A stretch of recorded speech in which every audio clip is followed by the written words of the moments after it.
Ghaziabad collectorate पर राष्ट्रीय लोकदल का हल्ला बोल कुछ मांगों को लेकर आज कलेक्ट्रेट पर पहुंचे हैं। जानेंगे क्या था पूरा मामला और किन मांगों को लेकर आज आप कलेक्ट्रेट पर हैं। आपने जो है एक ज्ञापन सौंपा है सिटी मजिस्ट्रेट के लिए, क्या था पूरा मामला, थोड़ा जानकारी दीजिए। आज हमारे देश के लौह पुरुष सरदार वल्लभ भाई पटेल जी की जयंती के अवसर पर राष्ट्रीय लोकदल के द्वारा पूरे प्रदेश में किसानों की विभिन्न समस्याएं व आम नागरिक, निकाय के नागरिक, उनकी विभिन्न समस्याओं के लिए राज्यपाल महोदय के नाम हमने ज्ञापन प्रेषित करने का आज कार्य किया है। किसानों की विभिन्न समस्याएं जैसे गन्ना भुगतान, जो कि ये सरकार के प्रधानमंत्री से लेकर के मुख्यमंत्री और सांसद से लेकर विधायक सभी कोरा झूठ बोलते हैं बड़े बड़े मंचों पर कि हमने 100% भुगतान करा दिया है मिलों का। अभी माननीय प्रधानमंत्री जी पीछे रैपिड एक्स का उद्घाटन करने आए थे, उन्होंने बड़े मंच से कहा कि हमारी सरकार ने 100% भुगतान करा दिया है, जबकि ये कोरा झूठ है। अभी हमारी मोदीनगर मिल पर 150 करोड़ का बकाया है। किसी की एक यूनिट है बागपत में, उस पर लगभग 300-400 करोड़ का बकाया है। तो क्या ये 100% भुगतान के दावे हैं? हालांकि प्रधानमंत्री नरेंद्र मोदी ने जिस समय मंच पर किसानों के लिए बड़ी अहम बात कही और कई मुद्दे जो है किसानों के लिए रखे, जैसे कि एमएसपी और गन्ना किसान वगैरह, इनका भी ख्याल रखते हुए जो भाषण दिया था, उसको किस प्रकार देखते हैं? क्या किसान उसे संतुष्ट नहीं है? सबसे बड़ी बात है कि ये सिर्फ किसानों के बारे में बोलते हैं, धरातल पर कुछ करते नहीं है। उसका ताज़ा उदाहरण है कि हमारी मिल पर अभी हमारा बकाया भुगतान है, हमारे बराबर की जनपद की मिल पर बकाया भुगतान है। कितने वर्ष इनकी सरकार को हो गए, अभी तक उत्तर प्रदेश में एक बार भी गन्ने का मूल्य नहीं बढ़ाया गया है। हम मांग करते हैं कि गन्ने का मूल्य 400 रुपये कुंटल होना चाहिए और सिंचाई के लिए पानी उपलब्ध होना चाहिए, जो कि सिंचाई की व्यवस्था इस सरकार ने बिल्कुल ध्वस्त कर दी है। किसी भी रजवाए में, पूरी गर्मियों में किसी भी रजवाए में पानी नहीं था। हेड पर भी इस बार किसानों ने पंपिंग सेट ट्रैक्टर के द्वारा पानी लिफ्ट करके अपने खेतों में पहुंचाया है। किसानों का कितना उसमें नुकसान हुआ है। एक तरफ गन्ना भुगतान नहीं हो रहा, दूसरा जो सिंचाई के लिए उन्हें पानी उपलब्ध हो जाता था फ्री में, उसको भी किसानों को डीजल के द्वारा व्यय करना पड़ रहा है। और दूसरा एक अहम मुद्दा है निकायों का और देहात का भी है, आवारा पशुओं का लेकर के फसलों से और जान माल तक। शहरों में लोगों को टक्कर मार करके आवारा पशु घायल कर रहे हैं, उनकी जान ले रहे हैं। और कुत्तों का आप देख ही रहे हैं क्या आतंक कुत्तों का है। सोसाइटियों में, घरों में, सरकारी दफ्तरों तक में भी कुत्तों का आतंक है। आप जाइए किसी भी सरकारी दफ्तर में जाइए तो ये स्थिति है पूरे प्रदेश की।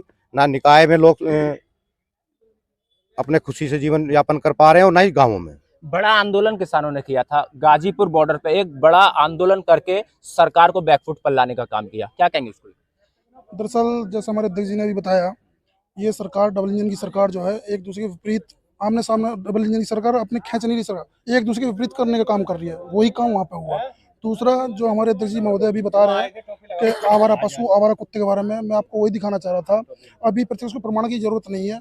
यहाँ हम जिलाधिकारी महोदय के ऑफिस के सामने हैं, डीएम गाजियाबाद, और यहाँ भी आवारा कुत्ते इतने हैं। अभी बाहर देखिए आप, इतना बुरा हाल है। जहाँ तक किसानों की मैं बात करूँ तो किसानों के हित में ये सरकार पूर्ण रूप से किसान विरोधी है। पूर्ण रूप से ये सरकार किसान विरोधी है। कभी किसान के हित की बात नहीं की, सिर्फ और सिर्फ पूंजीपतियों की, सिर्फ और सिर्फ जो हमारे अडानी अंबानी परिवार, जो ग्रुप बड़े बड़े परिवार हैं, सिर्फ उन लोगों की बात करती है। ये किसान विरोधी, पूर्ण रूप से किसान विरोधी सरकार है। क्या कहेंगे? इंडिया गठबंधन बना हुआ, उसमें आरएलडी भी बड़ी अहम भूमिका में है, क्या कहेंगे उसको लेकर? कैसी तैयारियां? नहीं, राष्ट्रीय लोकदल ने बहुत ईमानदारी के साथ इंडिया गठबंधन के साथ में है और तमाम लोगों अब ये मैसेज जा चुका है इस देश के अंदर कि जो पार्टियां हैं पश्चिम उत्तर प्रदेश के अंदर हम बहुत मजबूत हैं, उत्तर प्रदेश के अंदर बहुत मजबूत हैं और आज हम राजस्थान में भी बहुत मजबूत हैं। राष्ट्रीय लोकदल ईमानदारी के साथ इंडिया गठबंधन के साथ है। प्रधानमंत्री भी किसानों के लिए बड़ा अच्छा बोलते हैं, क्या किसान ऐसे में यूपी के किसान जो है वो कैसे मजबूर नजर आ रहे हैं, क्या कहेंगे उसको लेकर? भाई प्रधानमंत्री जी बोलते तो बहुत अच्छा है, लेकिन किसान को धरातल पे देने को तैयार नहीं है। अब जब 2022 में विधानसभा का चुनाव था तो 26 सितंबर को भाव डिक्लेयर कर दिया था। आज 31 अक्टूबर है, आज तक गन्ने का भाव डिक्लेयर नहीं किया, जो कायदे से हो जाना चाहिए, क्योंकि जनपद की हमारी मोदी चीनी मिल चालू भी हो चुकी है और जनपद की अकेली मोदी चीनी मिल पर 150 करोड़ रुपए बकाया और 80 करोड़ रुपए ब्याज के बकाया 4 साल के, जो बराबर हमारे खड़े हैं। लेकिन ना तो मुख्यमंत्री जी को दिखाई दे रहा वो मोदी नगर का बकाया भुगतान और ना प्रधानमंत्री जी को दिखाई दे रहा। किसान कैसे संतुष्ट हो जाएगा? अच्छा, बीजेपी के विधायक हैं लोनी के नंदकिशोर गुर्जर, उन्होंने राकेश टिकैत के लिए कहा अगर जो किसानों के साथ नहीं होते तो इनका एनकाउंटर होता, क्या कहेंगे इसको लेकर? राकेश टिकैत जी के बारे में, टिकैत परिवार के बारे में इस तरह की टिप्पणी करना, नंदकिशोर गुर्जर की कोई राजनीतिक औकात नहीं।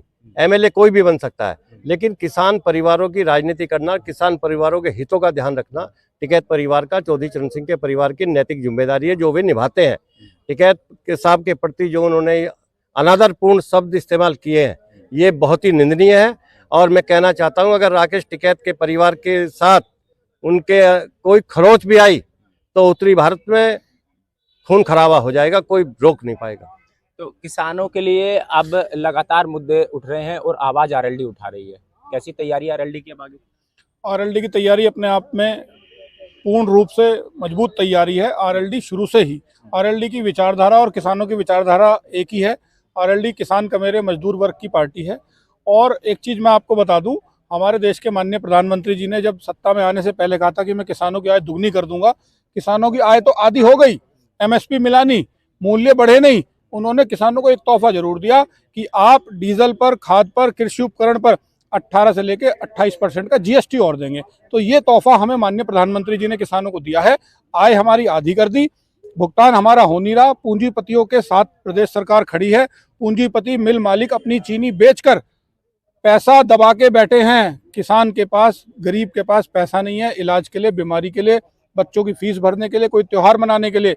किसान के पास कहीं से कहीं तक कोई पैसा किसान की जेब में नहीं है। तो क्या अब इसका नतीजा लोकसभा चुनाव में देखने को मिलेगा? बहुत जबरदस्त तरीके से प्रदेश में और देश में एक लहर चल चुकी है। सोशल मीडिया पर लोगों के बीच से आवाज आ चुकी है कि सरकार बदलनी है, सरकार ऐसी लानी है जो हमारी बात सुनेगी, किसान का मेरे वर्ग की बात करेगी। लोग उन दिनों को याद कर रहे हैं। लोग त्रस्त आ चुके हैं इन 10 सालों में। जब भाजपा विपक्ष में थी उत्तर प्रदेश में, तब भाजपा 500 रुपये गन्ना मूल्य की मांग करती थी।